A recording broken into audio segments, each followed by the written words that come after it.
2008 అనేది ఒక రకమైన క్రూషియల్ మూమెంట్కి before year. Yes, Telangana movement అనేది ఒక తారాస్థాయికి చేరుకునే సమయానికి ఒక సంవత్సరం ముందు వచ్చిన మీరు అవును, కరెక్ట్గా ఏదైతే ఆంధ్ర పార్టీ అని చెప్పని ఒక ముద్ర పడి ఉన్న పార్టీలో మీరు జాయిన్ అయ్యారు. అవును, అవునా? 2009 తర్వాత కేసీఆర్ గారు ఒక తారాస్థాయికి తీసుకెళ్ళిన తర్వాత మీరు దాదాపుగా 6 ఏళ్ళు తెలుగుదేశం పార్టీలో ఉన్నారు. విభజన సమయంలో కూడా మీరు 8 ఇయర్స్ ఉన్నారు. 8 నుంచి 14 6 ఇయర్స్ ఉన్నా. అలాంటి సందర్భంలో ఒక రాజకీయవేత్తగా, సామాజికవేత్తగా మీకు ఎదురైన అనుభవాలు ఏంటి ఒక తెలంగాణ ఇటుగా? 2008 సెప్టెంబర్లో ఇంగ్లాండ్ నుంచి వెనక్కి వచ్చి అక్టోబర్లో టీడీపీ పార్టీలో జాయిన్ అయ్యా. 2009 ఎలక్షన్, 2014 ఎలక్షన్ మేనిఫెస్టో కమిటీలో సభ్యుడిగా ఉన్నా, వ్యవసాయ అధ్యయన కమిటీ సభ్యుడిగా ఉన్నా, మొత్తం రాష్ట్రం అంతా తిరిగాం. 2009లో టీఆర్ఎస్ పార్టీ తెలుగుదేశం పొత్తు పెట్టుకుని ఎలక్షన్స్కి పోయినాయి. నేను అప్పుడు టీడీపీలో ఉన్నా. చంద్రబాబు గారు కానీ తెలుగుదేశం పార్టీ కానీ అది ఒక యూనివర్సిటీ.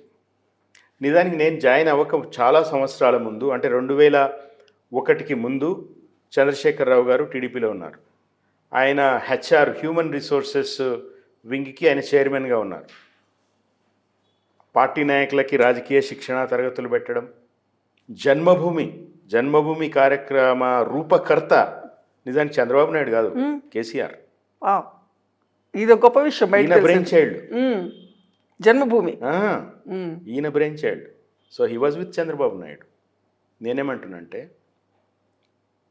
ఏ సమయంలో ఏ పార్టీలో ఉన్నాము అనేది ప్రధానంగా. మహేష్ బాబు డైలాగ్ ఉంటుంది కదా, ఎప్పుడు వచ్చామన్నది కాదు, బుల్లెట్ దిగిందా లేదా, ఎక్కడ ఉన్నామనేది కాదు, మనం ఏం చేసామన్నది ముఖ్యం. మీరు ఇందాక చెప్పారు, మనని దోచిన ఇంగ్లాండ్ గడ్డ మీద మన గురించి ఎట్లా మాట్లాడామో, టీడీపీ అనేది ఒక ఆంధ్ర పార్టీ, టీడీపీ వలసవాదుల పార్టీ, టీడీపీ హయాంలో తెలంగాణకు అన్యాయం జరిగింది అనే నినాదం తెలంగాణ ఉద్యమ సమయంలో వచ్చింది. అది చంద్రశేఖరరావు గారు ఆయన నినాదం తీసుకున్నారు. పొలిటికల్గా ఉద్యమ సమయంలో ఏవైతే నినాదాలు ఇవ్వాలో, కొన్నిసార్లు ఎక్కువగా తక్కువ మోతాదు ప్రకారమో మోతాదు మించో, ఉద్యమ సమయంలో భావోద్వేగాలు అట్లాంటివి కొన్ని అనివార్యం అవుతాయి. అల్లూరి సీతారామరాజు సినిమా ఉంటుంది కృష్ణది, దాంట్లో ఆ గూడెంలో ఉండే వాళ్ళని తీసుకొచ్చి ఆయనను పడుకోబెట్టి ఇక్కడ ఒక ఎలుకను పెట్టి చుట్టూ ఇది చేసి కడతారు.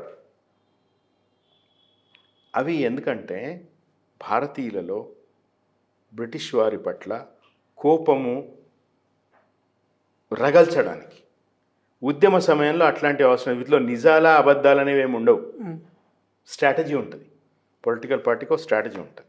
సో ఆ స్ట్రాటజీ తీసుకున్నారు. ఇప్పుడు మద్రాసులం మేము, మాకు ఇడ్లీ సాంబార్ వద్దు అనే నినాదం తీసుకున్న ఎన్టీ రామారావు, ఆయన మద్రాసులోనే పుట్టాడు కదా, ఆయన కెరీర్ అంతా మద్రాసే కదా. అట్లా అని ఆయన దాన్ని వదులుకోలేదు కదా. ముఖ్యమంత్రి అయిన తర్వాత తెలుగుగా తీసుకొచ్చి మద్రాసుకు నీళ్ళు ఇచ్చాడు కదా.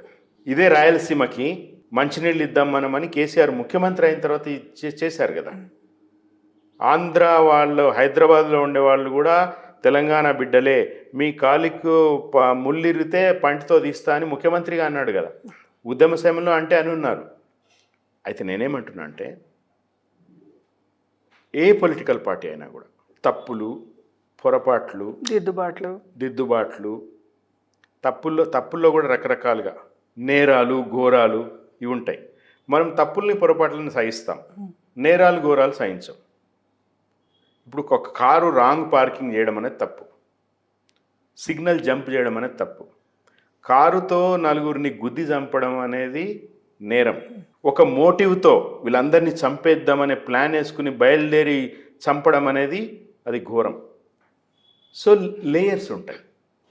ఈ లేయర్స్, ఇంట్రికసీస్ అర్థం కాకపోతే ఒక పొలిటికల్ పార్టీ గొప్పది, ఇంకో పొలిటికల్ పార్టీ చెడ్డది అనే ఒక మీమాంసలోనే బతుకంతా తెల్లారిపోద్ది. సో నేను ఏ పొలిటికల్ పార్టీలోని చంద్రబాబు గారి దగ్గర నేను చెప్తున్నా కదా, 2 మేనిఫెస్టో కమిటీలో ఉన్నాను నేను, వ్యవసాయ అధ్యయన కమిటీలో తిరిగాం మేము.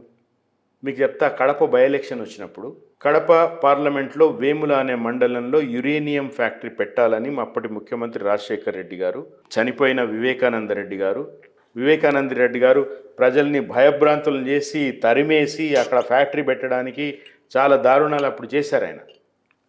అప్పుడు చంద్రబాబు నాయుడు కడప బై ఎలక్షన్కి ప్రచారానికి వచ్చారు. నేను సార్తోనే ఉన్నాను, బాబు గారితో ఉన్నాను. నేను ఆయనకి చెప్పా 2004కి ముందు 2002, 2003 ప్రాంతంలో నల్గొండలో యురేనియం ఫ్యాక్టరీ పెడదాము అని వస్తే యుఐసిఎల్ వాళ్ళు మీకు రిప్రజెంటేటివ్స్ అందరూ వస్తే మీ దగ్గరికి నేను ఇక్కడ పెట్టను యురేనియం ఫ్యాక్టరీ అని మీరు నల్గొండలో పెట్టకుండా దాన్ని ఆపేశారు మీరు ముఖ్యమంత్రిగా. అది కడపలో చెప్పండి అని చెప్పాను. కడప బై ఎలక్షన్లో చెప్పారు ఆయన, మేము అధికారంలోకి వస్తే ఇది పెట్టము ఇక్కడ అని. వచ్చిన తర్వాత పెట్టలేదు.